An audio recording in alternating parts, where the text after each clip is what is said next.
Oh, so nice that you have a little bit time for me. Hallo? Hallo? Hallo? Welkom bij Hallo, de podcast door en voor fotografen. Elke maand leer jij een nieuwe fotograaf kennen, een krak in zijn vak. Wie is die persoon achter de camera? Van waar die passie? Wat zijn hun tips en tricks? Wil jij meer te weten komen over deze fotograaf? Luister daarom naar Hallo, de podcast door en voor fotografen. So here she is. So I'm just going to begin. So here she is, Iwona Podlasińska. That's correct? Yeah, a little bit. yeah, you're almost right. Very close. Iwona, the photographer who takes the most magical pictures of children and who has many awards, very international.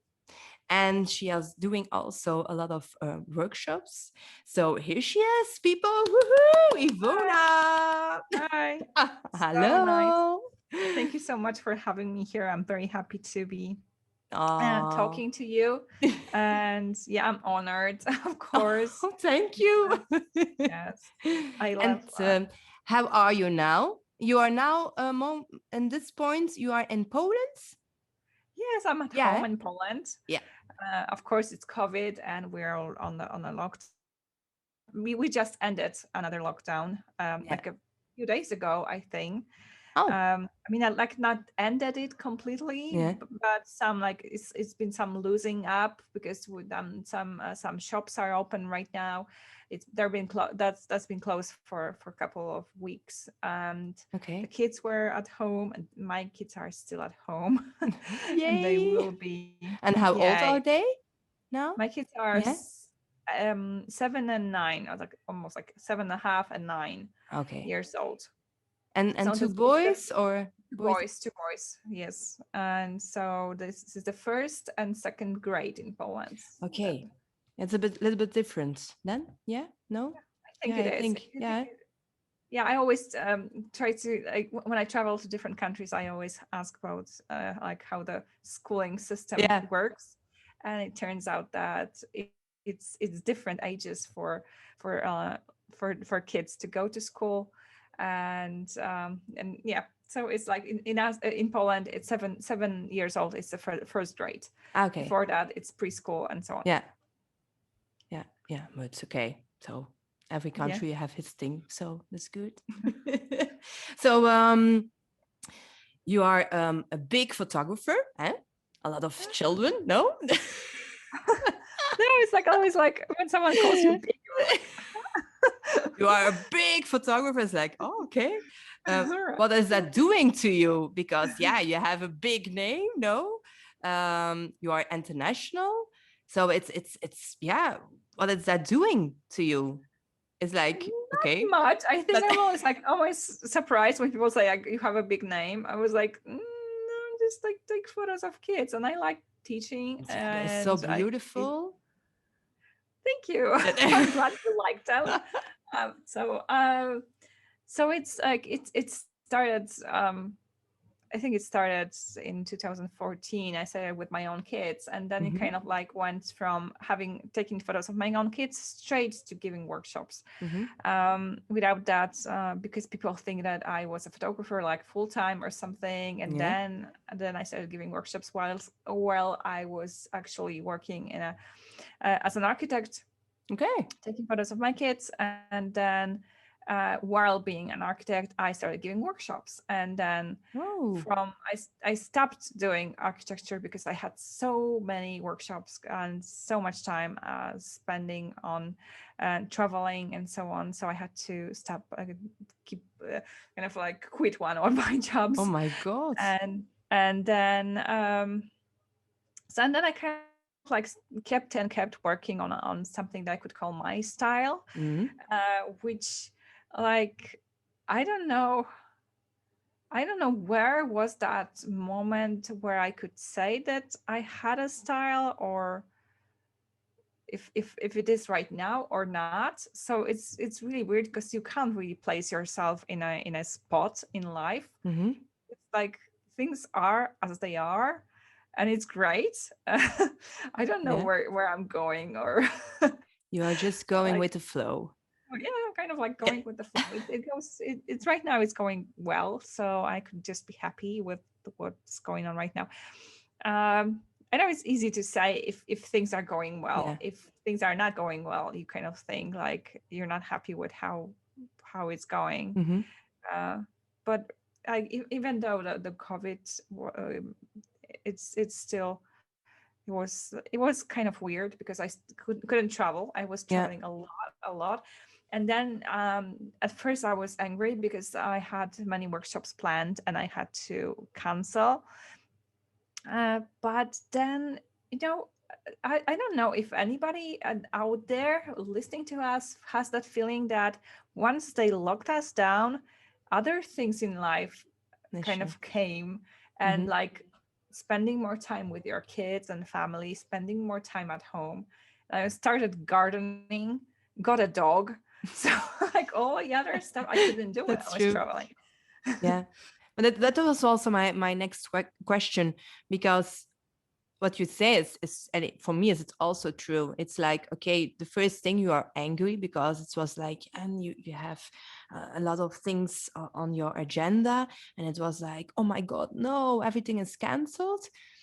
But then it's like, okay, you are just taking the things that it's negative on this period of the COVID, and you lay it down, and then it's like, okay, another door is going to open, and it's like, what you'd say, it's like, okay, we can do a lot of quality time, you can do some workshops, you can learning by, you can all the things.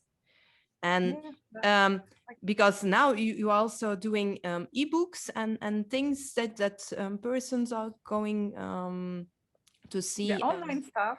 Yeah, Online the stuff. online Yeah, stuff. Yeah.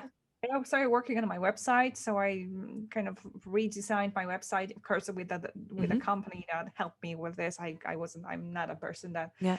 knows a lot about designing websites, but I had people who did that for me. I did an Hmm. online workshop, which is still on my website. So it's like a workshop, but it's all kind of recorded, so you Yeah. can just watch it at home. Yeah. And it's the same stuff as I do normally on a regular workshop when Yeah. I'm traveling. So I just kind of recorded that, and that's also a great idea. Yeah. And it was good. So as you said, like other door opened up Yeah. for me, and yeah, I'm working on an ebook. That's right, because some expert photography, that's how they Hmm. called. They contacted me because they're doing ebooks for photographers. So it's like my ebook will be at first like the first it has two parts. The first Yeah. part is just like theoretical part, and the Hmm. second part is 30 cases. So it's like 30 cases for 30 days. Okay. So then you have like a study case, which is one of my photos, and then I describe how I took it and Oh, how you nice.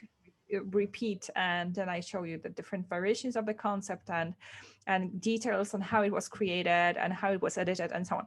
So I have 30 photos that I worked on. Right now, today I was working on one of Okay. the study cases. So I think will be a very, very interesting um, ebook to get. Yeah, of course. I've never worked on something like that, and of course it was challenging, and it took me a lot of time. And I was super busy trying to keep up with everything that I had planned, and then this ebook, which I haven't planned before, and it just kind of jumped in, and I said, Mm. okay, I will do it in 2 months. And that was crazy 2 months, because then yeah, I was working every day, couple of hours a day, trying to recreate all my photos, All trying the to stuff. find them, recreate what I did, describe, which is like, of course, if you're not writing in your Hmm. first language, you're writing in English, Yeah. then it's more difficult. Yeah, that's Then true. yeah, a lot of things And going yeah, that's very great. But all the details is like the details, which camera, which lens, how on. Yeah. you edit. Oh, it's very Mhm. interesting then. Yeah, like what props and what equipment was used, what idea behind it, how you can recreate it, and tips for recreating my shots. So it's like if you take the book, you should be able, hopefully, you will be able to recreate Yes, and I was surprised that because I was given a already like a like, I don't know how to say, chapters. They gave me the whole like a I'm missing the word in English. I had everything listed. Yeah. So like which case, what should I write, and so on.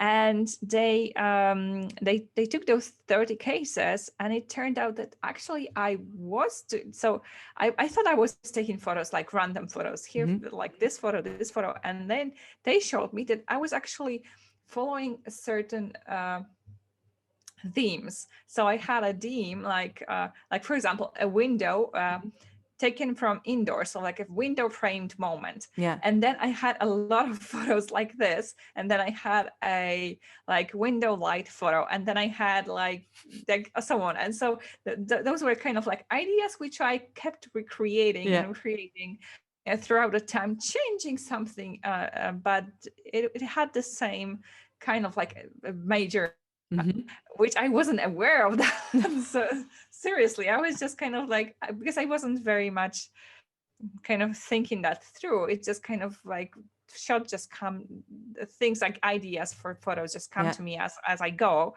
And I never think about the fact that I'm kind of using the same like thought process with every, but I think that how it works with photographers or just any other artists. They are just kind of going with the same path, but then kind of changing things, and then kind of, and that's how it goes. Like you go from one shot to another, but just by changing little things in what already worked for you before.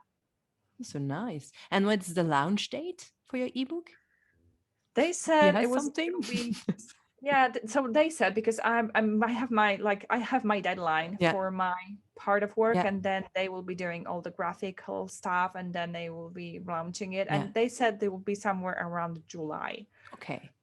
So in the summer vacation, normally. Yeah. Oh, nice. It'll be after I'm in, because I will be in Belgium. Yeah. And hopefully, it's been like 4 years. Every year I'm in Belgium in June. And I'm really planning to go to Belgium in June. Yeah, I'm not taking any. No. Yeah, because that was also, but it was, hi, how are you? Yeah, there's my son. We have a visitor. Now he's also famous. Yeah, he's the one, because people think that I have only one son, because the younger one that just came, he's in the most of my photos, because he's the easier one to work with. I also have an older one, which is a little more difficult, and I had him in a few shots, but not so many. And the younger one, he sometimes asks me about that. So if like, Mommy, are you famous? It's like, I don't know, that some people who taking photos of kids, then they might know my name. And and am I famous because I had this photo with the cat that was quite popular, and so on. So he asked me about that, and I really don't know what to say to him. It's like I don't know, maybe. And they are really happy that I have a YouTube channel, because they, as kids in this age, they want to be YouTubers. Like all the kids around them want to be YouTubers when they grow up. And then then I have a YouTube channel, and say like, my mommy has a YouTube channel. She's very famous. Yes. Like 1 million views and everything. No, my YouTube channel is actually not very popular, but yeah, if you want to check my YouTube channel, I have a YouTube channel. So to the end, when we had the end of the podcast, every link of YouTube channel, of your website is you can see. So great. So in June you are in Belgium, so you have 2 days. So 2 days. Yeah. I think like 2 days. 2 days. 2 days. Yeah. So it's 2. Yeah. Because I always give 2-day workshops, because I'm usually shooting in the evening, and then I want to show how to edit the photos. So I have to do it the next day. Yeah. So I never do 1-day workshops, because that's how it works with my photos. I can't really tell you that I'm taking photos in the middle of the day, Yeah. and I don't take studio photos, which means that I have to rely on natural light, which is the best in the evening. That's why it's always 2 days. And I'm like Kim, she's great. She's been my host. My host Kim. Yeah. She came to my workshop. Kim Marivoet, hè? Yeah. Of the, yeah, that's Kim Marivoet, hè? Yeah. Yeah, we can. I kind of like can't pronounce it right. Oh, So okay. I'm not even trying. So she came to my workshop in Germany a couple of years ago, when the one with the train, which was quite a popular shoot, because people always ask me about the photos with the train.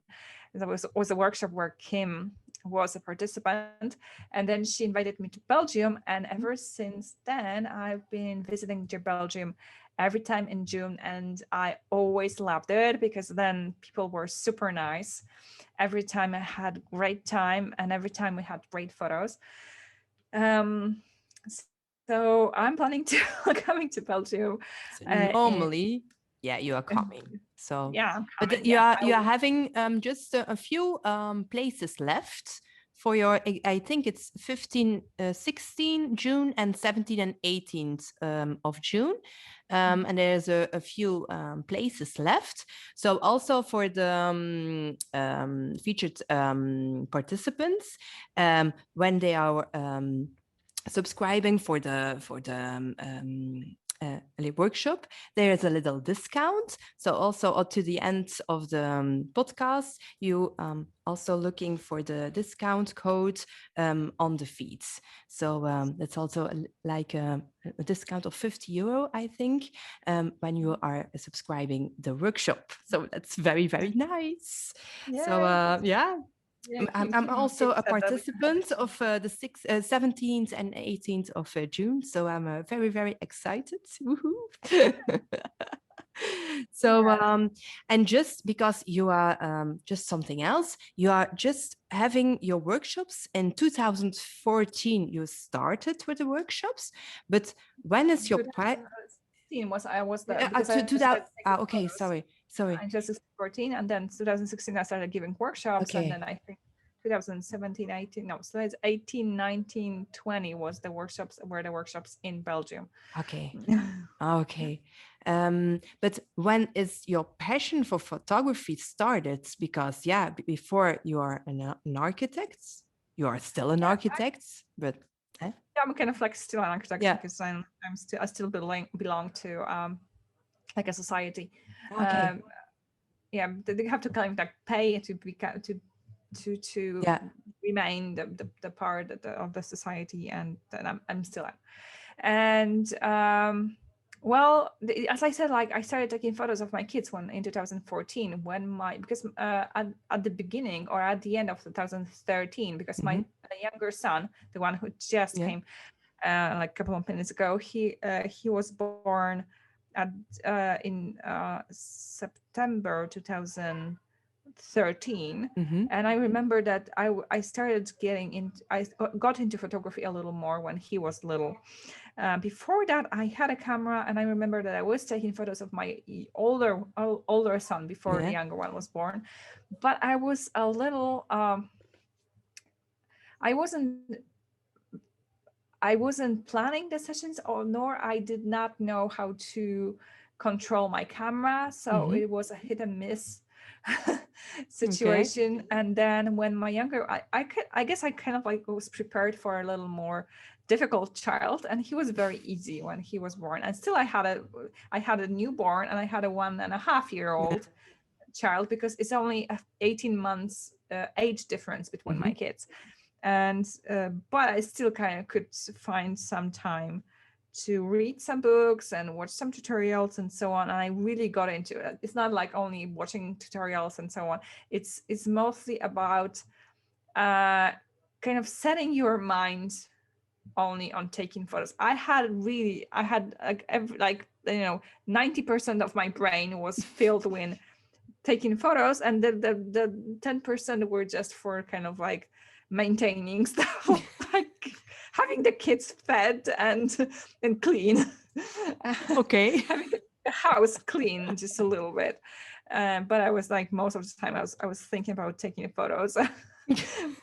And Oh, so I nice. was really, really into that. I was crazy about taking photos at the beginning, which I think it was the reason why I learned fast, Mhm. because I would not Because be you are able. very passionate. Yeah, I was very Yeah. passionate about this. Yeah, at the beginning. It's like I guess I'm still am, but not as crazy Mhm. as at the beginning. Especially that taking photos of my own kids was a little different than taking photos of other kids, Mhm. because with my kids I had to be always ready because I was mostly capturing moments of our life.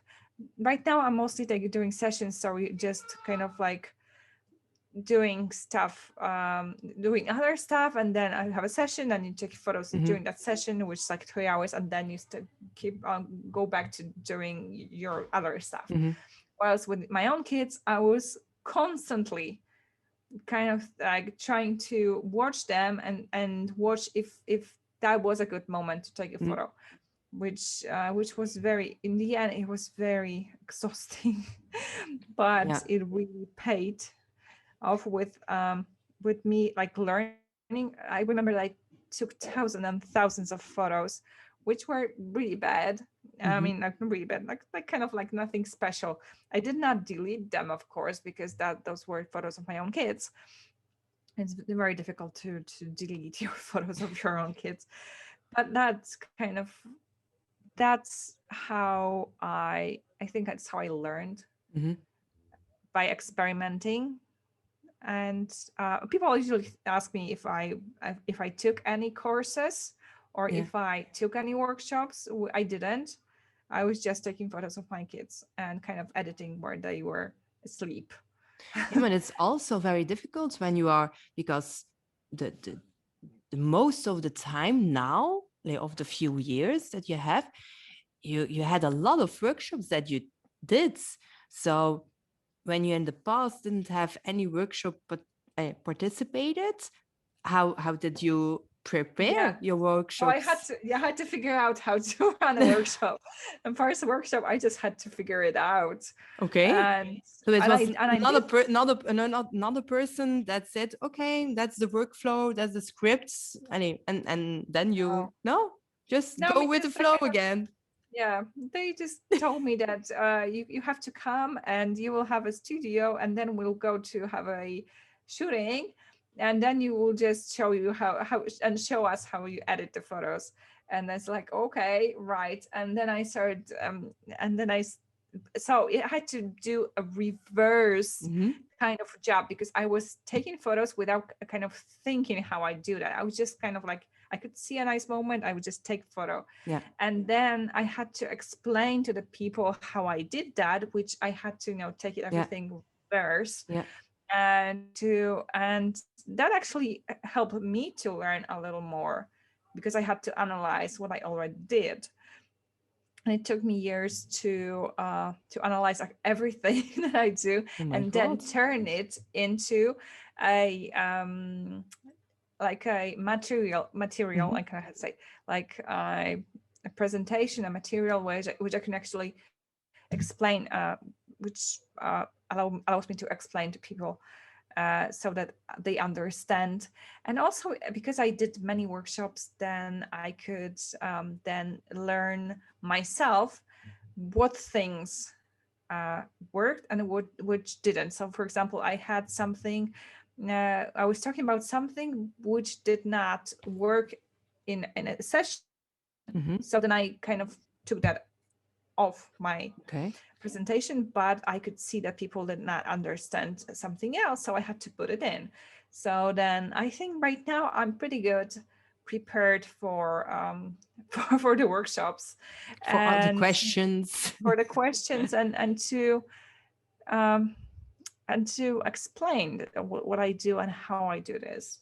And that comes with experience. I did not think that experience means so much.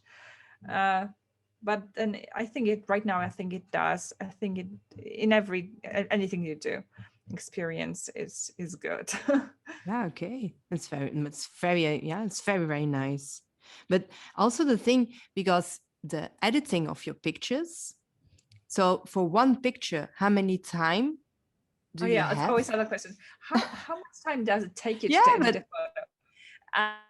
And I always get that question, and sorry. and the answer is quite difficult because it really depends on the picture and on the idea. So Okay. sometimes it's just a photo, and then I look at the photo saying like, oh, there's nothing to do, and I end up like doing some kind of like maybe bringing a little bit of the detail here, and maybe just brightening this a little bit here, and maybe adding a touch of a color and something. Just like for me, it's almost nothing. No major job done, and I could do it like in a minute. And sometimes I have like an idea in my head, and I know which actually can't be taken with just one photo. There had to be like 2 photos taken or something, so it requires a little more work and thinking process before taking the photo, and then it requires a lot more work in post-production. So then it will, but it doesn't mean that I would do it with every photo. Sometimes I will have like a little composite where I don't know, I just take a photo of a child next to the window, and then I exchange the window view. That usually takes a little more time, but doesn't. I did record videos for my website where I show people how I edit the photos. And then I explain a lot during that, right? So I'm taking the brush and and I'm setting the brush. And Okay. So right now, it takes more time, but the videos are up to 20 minutes, sometimes 30, but I do explain a lot. Yeah. But some of the first video was when I wasn't explaining a lot. It was like less than 10 minutes long videos.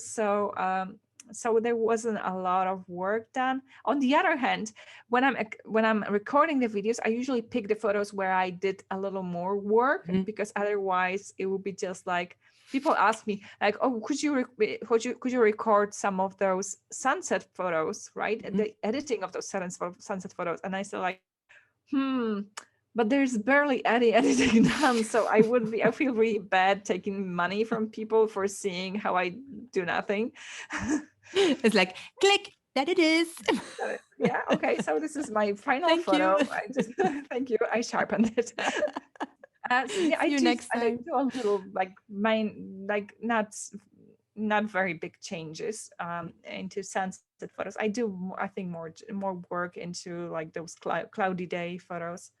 And yeah, so we can't really say any kind of like 2, 5, 15 minutes.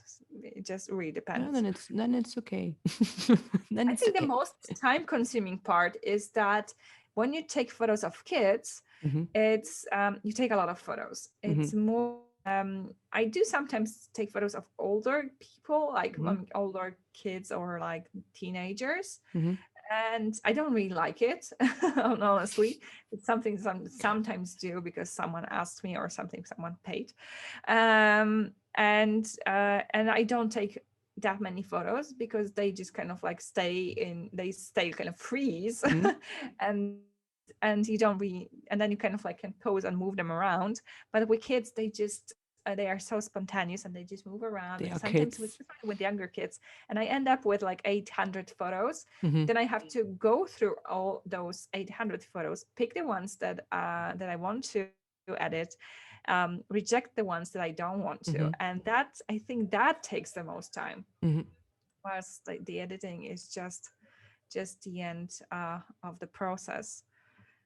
Yeah, go on. No, sorry. And it's because you said, yeah, I love the children, and I loved a little bit or less more than the bigger people. Is it like the chemistry also that you just have with the kids a little bit more?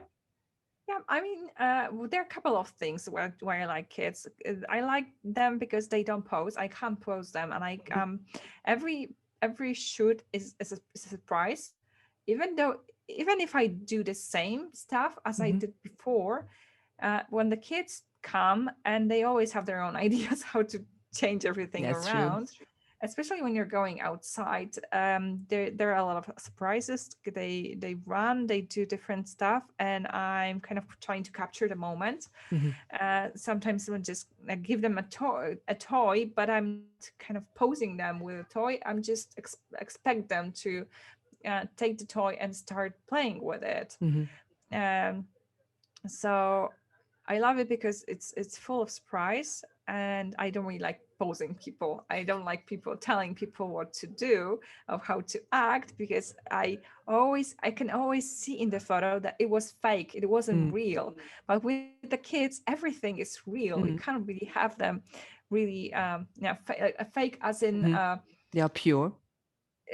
so like posed, or I mean, older kids you can pose, but I don't really like older kids. I like those 4-year-olds. 4 or 5 are the best because they're still very cute and sweet, but they are already old enough to rely on a little more. The younger ones are cute too, but they have their they have a very short period of time where I can focus on stuff, and then they usually have a shorter period of time where I can spend on the session, and sometimes they would just come in a bad mood, which can't really predict. So it's, if I had my own kids, they don't have the time limit with them. It was great. But with other people coming with a session with a 2 and 3-year-old, I know that I have to be a little more flexible because they won't just be there as long as I want. So for the workshops, I usually take those 4 and 5 years old, which are more easy to work with.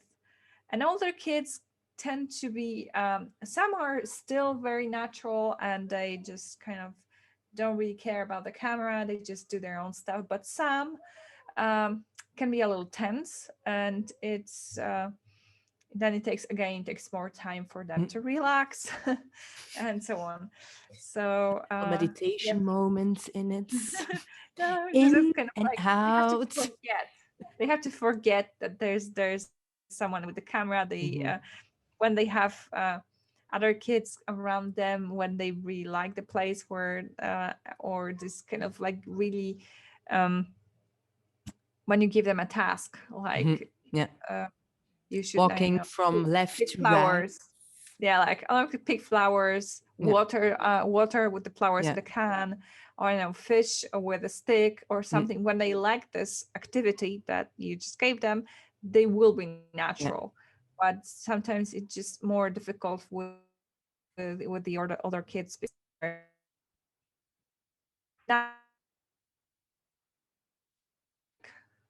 Right. Nice. So I just love taking photos of kids. I don't really like taking photos of older people, and I usually avoid that. I do take sometimes like photos with mom and the child. So it's like more a family photo, but not like a group family where there's a dad and mom and everybody's smiling to the camera, because I like this kind of like more free moments where they are not posing so much, but mostly kind of interacting with each other, and so on. It seems like posing when I'm doing on a workshop, because I'm kind of like putting the kids in a spot. So they sit there for some time, but I'm actually waiting for the moment where they start doing their own thing. Or they are going in their own flow. Sorry. A little bit. And it happens at the end of the session, so it's worth waiting. Yeah, that's true.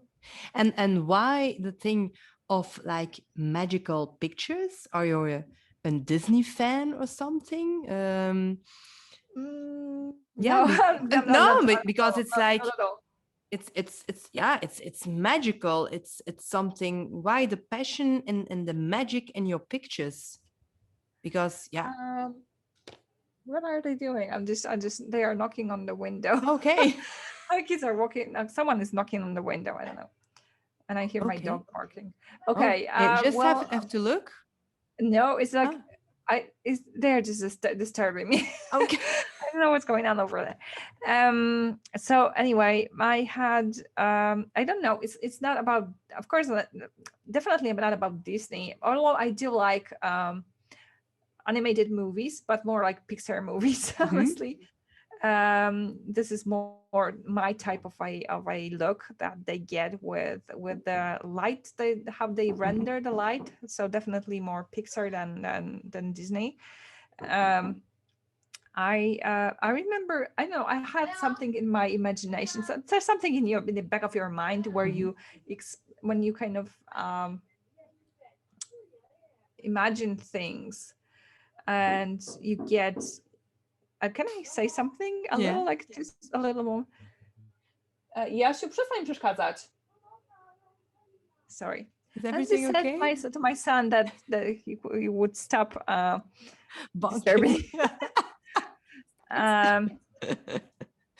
Okay, and so no, I do have like I kind of like something in my imagination which is a little more darker, a little more moody, and I do like this. Today my son was watching a movie and which had this kind of like a really darker, mystical atmosphere, which really speaks to me. But I don't know where that comes from, honestly. No, it can be because you have some things that you very, very like when you, like you said, when you are looking like to a movie or like a commercial or a trailer or something else. And then it's like, oh, wow. But the things that you see and that you can edit, they are two different things. So a lot of things that I love, but for editing, it's like, oh my God, how do you do that? It's like, okay. Oh no, it's like it's not more about editing. It's actually about taking the photos. Honestly, it's things that I do usually with light. People think I edit that, but this is just something that I do with light. Kind of putting the different colors of the light, or kind of using the certain direction of the light, or so on. So it's there's some editing, but not like ton of it. So you would probably learn that on a workshop. But I do agree with the fact that not necessarily everything you like, then you turn it into your own art.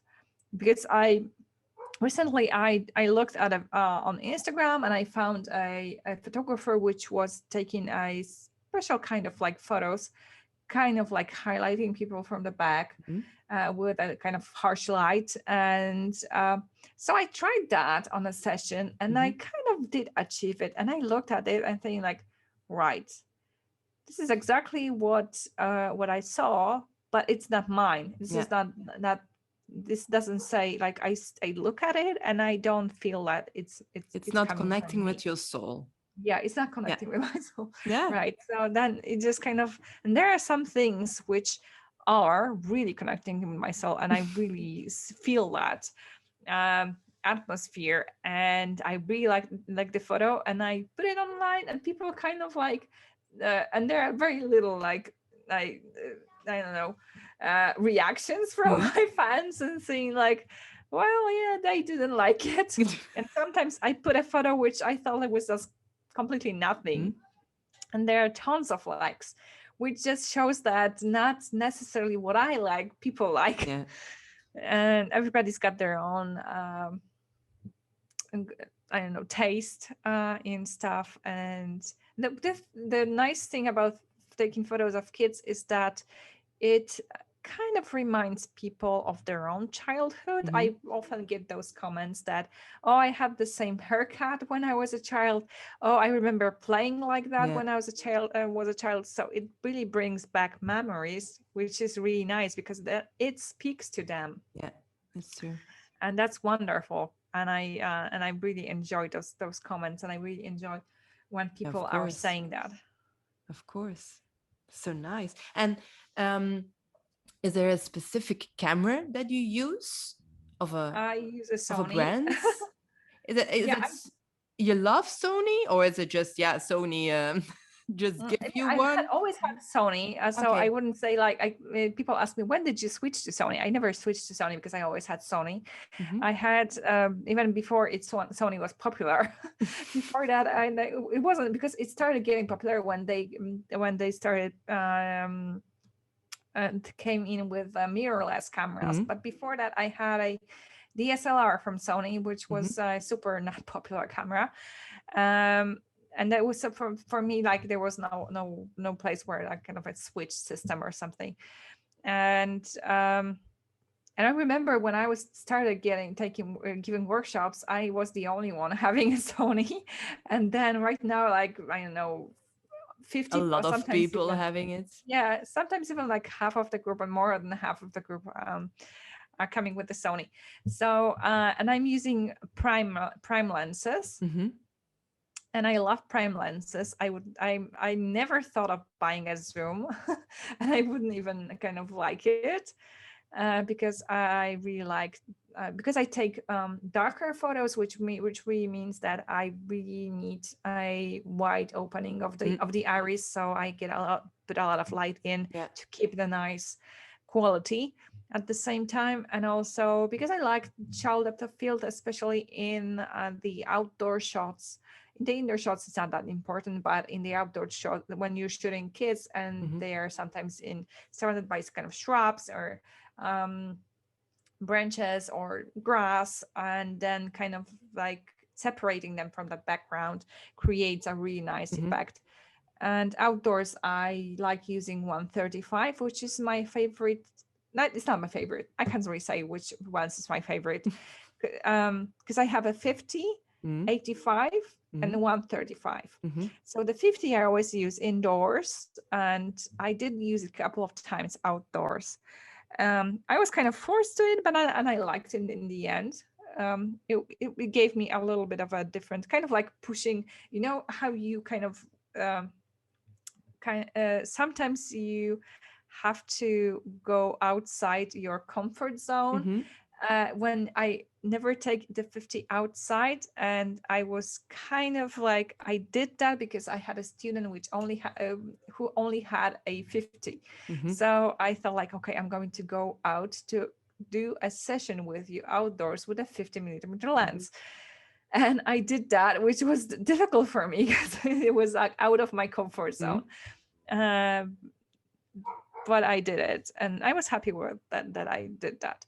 So, but with my own kids, I always liked the 85 because that was a great distance from Mhm. my own kids when you can't really get far away because you need to keep a contact with them. Mhm. And you never and I never plan a session with my kids. I always go with the flow, whatever they do. I just take photos. So I can't really say what I will be doing. So what's the plan? That's why I like the 85 because it can be used indoors and outdoors Mhm. and so on. And the 135 is great for outdoor photos with clients or at the workshop where I don't have to have that contact with the child because I rarely keep a contact with kids. I don't necessarily talk to them because I want to have them playing and acting natural, not talking to me whilst the session. So I'd rather stay a little invisible, and that the longer distance from them really serves me well. Yeah. Nice. Yeah, but it's very important because some of the people is like, okay, they had just one lens and you're shooting all with those lens. So it's very nice to If hear it that. was a zoom, maybe you could have a one lens, but it's either 24-70 MC. Yeah. or 70-100. Yeah. So in the end, you will have to have, if you're trying to take photos both indoors and outdoors, you end up having actually two lenses at least. Yeah. Oh, nice.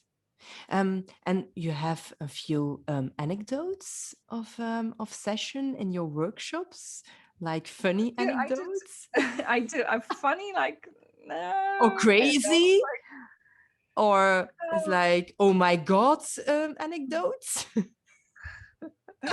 I'm trying to like if I prepared maybe something before. I do like usually at the workshop I tell a little like right now one of them because as I said I usually like having the kids focused on the activity or like on the prop that given to them.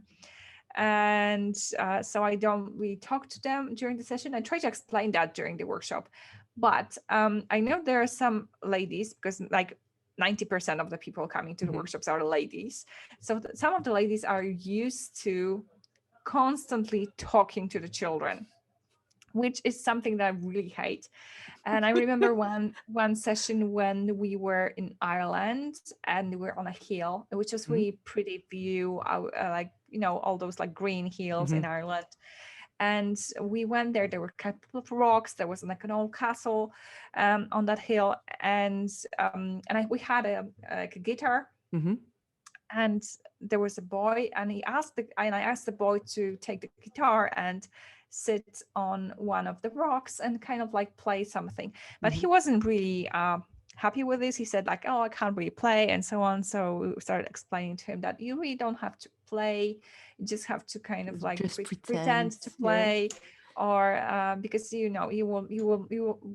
we won't be able to listen to that on the photo, right?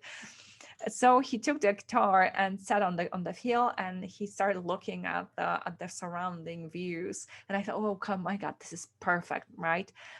And as soon as I started taking photos, my students started going like, oh, you see, you have a nice guitar. What are you going to play for us? Yes, yeah, see, you can play a guitar, and so on. So that immediately just ruined the whole atmosphere, because he started kind of like noticing them and started trying to answer their conversation and so on. So he wasn't like kind of focused and looking into. And gone he was.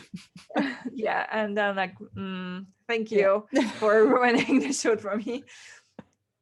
And just a funny anecdote also you have in mind? No, I don't have a funny one. Sorry. I mean, like, I could probably think about, but right now nothing is coming to mind. It was directly, yeah. It's yeah. Sorry. But every time there's a shoot, there's a lot of laugh, because kids do crazy stuff, and you won't even kind of like, you can't really even, oh, sorry, I'm missing the word, anticipate what they're going to do. They're always thinking of new and stuff to do. But at the end of the session, they kind of sometimes get tired, and then and people keep pushing and pushing, and then it's the worst. and the kids are so tired. But sometimes it's the worst when it's winter time. Like in Poland, I had the worst workshop. I mean, the worst weather type, because it had like down to minus like 20. Oh my God. Down to minus 20 Celsius this winter. This winter was really harsh. And I had a workshop that day. It was one of the coldest day in the whole year, and we had a workshop that day. So we were, of course, always dressed up, and it's for us photographers, it's easier because we are moving around all the time, trying to squint and stand up and trying to find an angle. But the kids, they kind of stayed in one spot, and in the end, we was like, Mommy, oh my God, I'm freezing. It's like my feet hurt. It was like I'm freezing, but they had their feet so cold that they started hurting them. So some workshops are just difficult. People usually ask me what's going to happen if it's raining, but I never had such a heavy rain that we wouldn't shoot. If there was rain, we would still shoot, and we just gave the umbrella to the kids. So we just an assistant with also an umbrella for you. No, we just get wet. We're fine, as long as when you're taking the photos, you don't even notice that you were. That's true. In the rain. And do you have idols of other photographers? I remember that at the beginning I was fascinated with Russian photographers, but the problem was that I could not pronounce or even remember the names, because I don't speak Russian and I don't even read those Russians. I don't know how to say, was the alphabet, was the name of the Russian alphabet. Yeah, of course. So I couldn't even read that. And I remember that I do have right now, I was looking at Anna Gies, and I thought that she had really great cool sessions recently.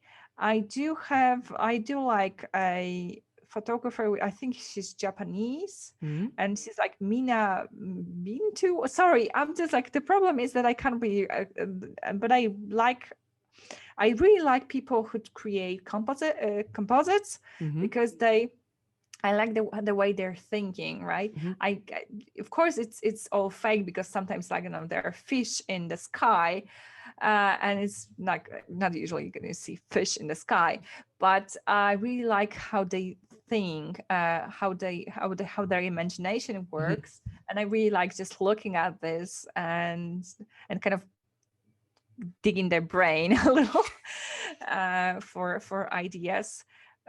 Which of course I don't do the same stuff. So I usually like people who don't do the same stuff as I do, because that inspires me more, and to see, and especially like those kind of like composites. I think when people create the reality, they don't use the reality that we have, that they kind of create their own. Which I don't do, and I think that's why it fascinates me so much, that they can create stuff, and how they can, because then they have to render the light, right? They have to. Oh, there's one also, like, I like the life of Aviax. I think was the lady that created the Photoshop image that was on like when you turn on Photoshop. There was a lady with that. There was like a mermaid. So she does those kind of composites, and those are crazy ones. And sometimes she shows the process of creating that, which always fascinates me, and I always like looking at that, just like, scrolling through my Instagram, and always stops me to see how people created this kind of stuff. So this is what I like, and good to know that. And also, when you have a billboard on Times Square, which picture of you do you want to use? My pictures, not of me, right? Not of my face. Yeah, but you can choose a picture of you with a little subscription, or a picture that you take, and why. Oh my God, that's so difficult, right? Because I know. I've been using the one with either of two. One was the pigeons photo, and I took with my son. He was feeding the pigeon, like kind of holding the seeds in his hand. And the first picture on your website, eh? Yeah, I was using that on as the profile picture on my website. I think I'm because I keep changing that. I think right now at the moment it is, and that because I thought it was one of my first kind of like success. Whenever I uploaded that, a lot of people were reacting, and I did like it because it was all real, right? It's people think that the pigeon was photoshopped in and something. No, it wasn't. It was just like a scene captured there, and and I thought it was something that kind of started a little bit of like a style or something with the color. So I did started something with this, and then I was kind of keeping to that. So it was like a milestone for me, that photo. And also like the one that with my son with a cat, because it's just like so personal to me. It's my own son with my own cat. And it was a very spontaneous and very candid moment captured between him and the cat. And it's really difficult to pose it. If I was trying to pose that, it would be very difficult because it's difficult to pose cats. Basically, they just do whatever they want, and they are not. Even if you try to put them in one spot, they won't stay there unless they really want to stay there. So this is one of those two, I think. But I did have a photo of my sons on a on a whole building, on a Okay. museum in China, because I had an exhibition in China, Yeah. and one of my images was on a full, like 3 stories elevation. Oh, And it was the ones with but you already had it. yeah, I already had it. Yeah, but I did not pick the image. They picked it. I It was not didn't even Times know about Square. this. I didn't even know about this. It was in Chengdu. I don't know how to pronounce Okay. it. I think, yeah. I think Chengdu. I don't know. So I didn't pick it, and I didn't even know about this, and I just got they sent me a picture of the building, and I think I have it somewhere on my website. Oh, that's crazy. It's like, okay. Yeah, I was like, oh wow. And I was in China at the moment, but I was in a different place in China. Oh, that's a pity. So yeah, but Otherwise, you can take a China selfie is with so the big. billboards on the side, like, yoo-hoo, that's mine. Yeah, of yeah, course. I did not do this. But yeah, China is so big that it would be very difficult to Yeah. even get there when I was there, to get to that place, because China is huge. Yeah, that's true. That's true. And you have also like now in the 6 months, in the next 6 months, you have so you have also your ebook, some workshops, hopefully in Belgium and other countries. Do you have other to-dos or other Yeah, dreams I have an that you want to exhibition. do? I have an exhibition. I do have an exhibition which I really have to get to that email, which one of the emails what I didn't reply to. I have to get back, and I have a list. I have a list here, lying there next to me, things to do. Which it still is like I'm crossing out things, but I'm still keeping and adding new things. And so I have an exhibition in Finland, Okay. which still needs to be printed, and I have to get start printing that stuff for the exhibition. So I don't have a lot of workshops planned, because I couldn't plan anything, and I wasn't even trying, because it really costs a lot of work to plan a workshop, and then when you can't do it, it's just all the time wasted. So I'm basically focusing on online stuff, and right now and a lot of people are coming to my like one-to-one workshops. So like every week I have someone coming. So that That's really takes a nice. lot of time. Yeah, I mean, it's like every Friday, Thursday and Friday, I have someone coming for a one-to-one workshop, which takes 2 days away from me from a week, which leaves 3 days of work and a weekend, and it ends up working on weekends. Because and then in the week, kids have their class and online classes, which really doesn't allow me to focus on anything other than just keeping an eye on them. Sorry. And they're busy.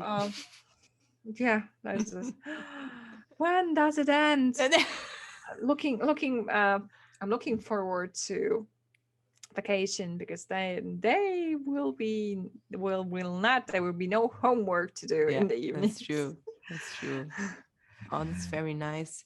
I'm just looking here. So you have in June for the last time your workshop, hopefully in Belgium. So we are going to say also the discount code for 50 euros. Yes. So also subscribe it to the end to the feeds. What are your tips and tricks that you want to leave for for photographers who begins, and also for photographers who want to have extra things? Which tips do you have, like technical and also with your soul? Sometimes you say, okay, do what you want. If you have a view, just go with it. Which tips do you have? or I mean, tricks? it's easier for me to give tips if someone really wants to hit as like my style photos rather than just just give people like general tips, because general are so like when people look at my photos, they think it's more post-production, which actually I think it's more taking the photo, and then post-production is like a secondary thing. So if you want to really recreate it, what I would say is you have to take the photo and really analyze the lighting first. Often it's just natural light, but you have to analyze where was the light coming from, how it was blocked, because sometimes it's blocked by other things, and it really creates different effects. And especially indoors, I just have to look at. Usually actually see where the light was coming from, but you have to kind of think that it really created that shot, that specific lighting, whilst post-production was just kind of like emphasizing what was already in the shot. So with as long as you have it in a shot, then you can actually go and try to learn techniques how to emphasize lighting, but you have to have it in the shot in the first place. And then the second thing, which I find very important, is to have the kids, because there are many things you can change in post-production. You can change the composition a little bit, you can kind of combine photos and so on, but if you don't have the right pose of the child, so the child is tense, trying to answer your questions about or talk to you during the session, or that doesn't feel very comfortable in the situation, then you will see that it's tense and it's not relaxed. But when you have the child nice and relaxed, then it creates the atmosphere, the expressions and so on. So then you think of how you want the child to look and think how to create that situation, that atmosphere, to have the child really looking like you want to. So I think it's more about the kind of imagining the shot first, and then getting to the session. Of course, things happen just during the session which you can't really predict, but you will have like a major idea for the beginning, how to start with, what props to bring with you, where to put what you will need for the session. If things start going on their own way because child just takes over the session, that's fine, but you have to start with something, right? And it's really good to have like an idea what to start with. That's very good. Thank you very much, Iwona, for the interesting things. Hopefully you have also a great time. And thank you so much for having me. It was really nice to talk about all that stuff, especially that it's been so long before from the last time that I had to speak about photography in English. So it was really nice. It was a good preview for in June. Yeah, I have to get. It's also good for my English because it was also a long time. So it was like and it and where were the words? Why can't I have the words? But I hope that you liked and I hope that it will help your listeners to get on track with their child photography. Yeah, of course. Those are their own children or clients. But I do encourage people to take photos of their own kids, especially when they're little, because that time that really the flying time flies by, and we don't, and they're a little so short that it's really worth, even if it's difficult. I know it's difficult, but it's worth. But I think it's most difficult to take pictures of your own kids, like for me, than kids of a client, because it's different. It's different because with your own kids you don't have the time limitations, so you can. you can even if it doesn't work this today, it will work another day maybe, and so on. So we don't, and with the clients you have a time limitation, but on the other hand they usually behave more. Yeah, that's true. Also that, because other than mom, no, don't have pictures. Yeah. Why? So that's the thing. So yeah, sometimes you have to bribe them. that's true. But when they are younger, we just kind of don't. When they were younger, I did not communicate the fact that I was taking photos. I was just taking the photos without posing them, and that I think that's why I managed to take so many photos, because I never told them what to do. Yeah. They always were doing their own stuff, and that's how it worked for years. So if you're struggling with posing your kids, then just stop posing them. Yeah. Yeah, it's true. It's just a little tip. Yes, another tip. Thank you, Iwona. And hopefully you have a lot of subscribers for your workshop in June. So everybody is welcome. And I see you then. Okay. Thank you very much. Thank you so much. Yeah. Bye-bye.